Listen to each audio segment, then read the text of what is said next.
Hi friends, today I'm going to be showing you how to use dried calendula flowers to make this calendula salve. So let's get started. So first off, we're going to harvest our calendula flowers, and an important part that's going to be used in the calendula salve is the head here. So we're going to want to pick right underneath so that we not only get the flowers and the petals, but the bottom of the flower as well. The next part of the process is to dry your calendula blossoms. I usually just flatten them out onto a piece of parchment paper and let them dry for a couple weeks so that they look like this.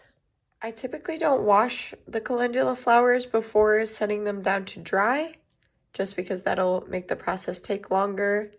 But I do look for any bugs or dirt before I set them down.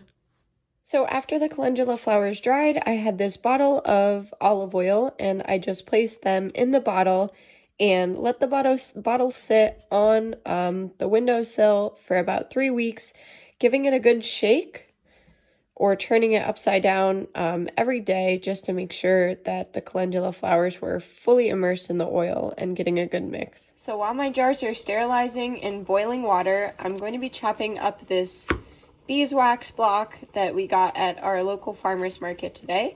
And for this recipe, I'm going to need about 2 tablespoons of beeswax. You can get beeswax in block form or also in smaller pellets, and both work. So now that I have my clean jars, I'm going to start by melting the wax. I ended up doing 1 tablespoon of wax approximately, and then I'll be doing a 1/4 cup of the calendula oil. And I'll be putting it over a water bath so that way the wax doesn't get, the wax and the oil don't get too hot and start burning, or they lose some of those properties.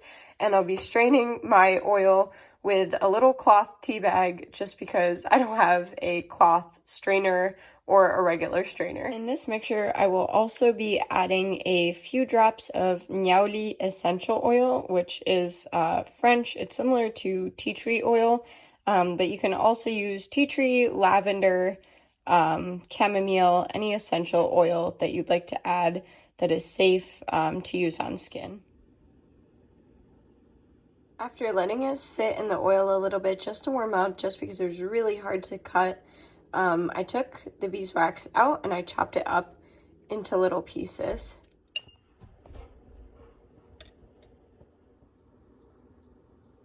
Alright, so there's a couple spots of beeswax still melting, but now when it's clear like this, you're going to go ahead and pour it right into your jars. And it will immediately start hardening.